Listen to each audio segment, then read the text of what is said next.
Joining me now at the WEDF conference is the Chief Executive Officer of Cafédirect, Anne MacCaig. Anne, thank you very much for your time.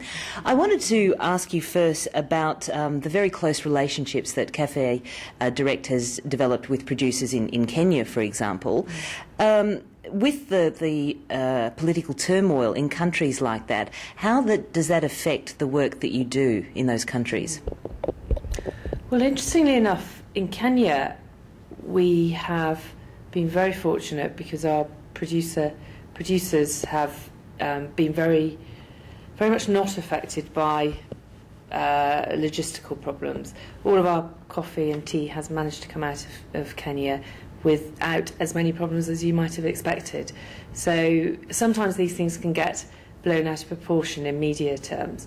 If I look at this year, in actual fact, we've had more problems with transport workers going on strike in Spain than we have in Kenya.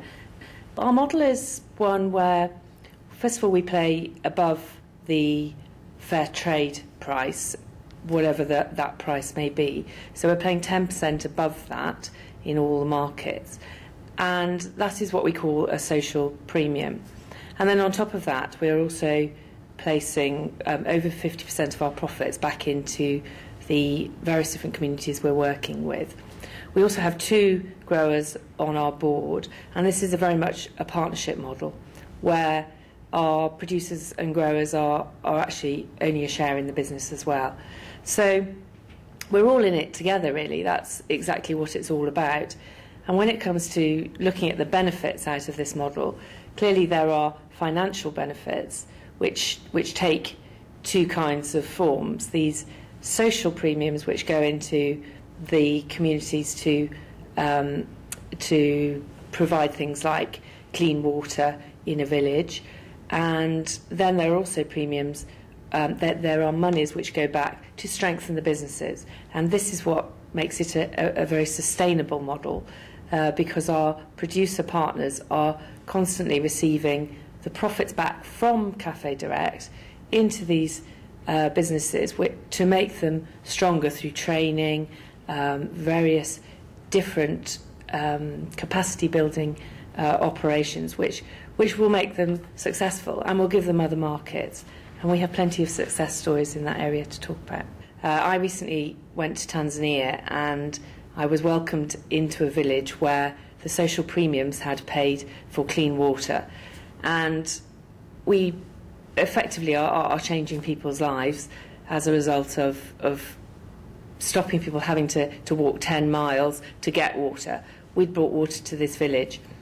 And so people were singing and dancing and celebrating, and the whole village was out to greet us. And why do you think there aren't enough businesses like yours using that model when they deal with developing nations? It's a very good question. I suppose that there is a fear that it's not an economically viable model. And what we're demonstrating at Cafédirect is that we've been here for 17 years. We're going to be here for the next 17 years. And in actual fact, there's benefits for everybody when you operate with this kind of model.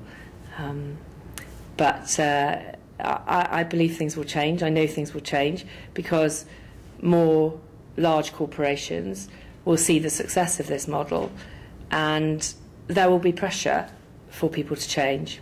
It's crucial to have great quality coffee within all of this. If we lose sight of the fact that consumers want a really great cup of coffee and tea, then this model is a very difficult one to sustain. So I would place great caution around anyone that's saying that isn't important.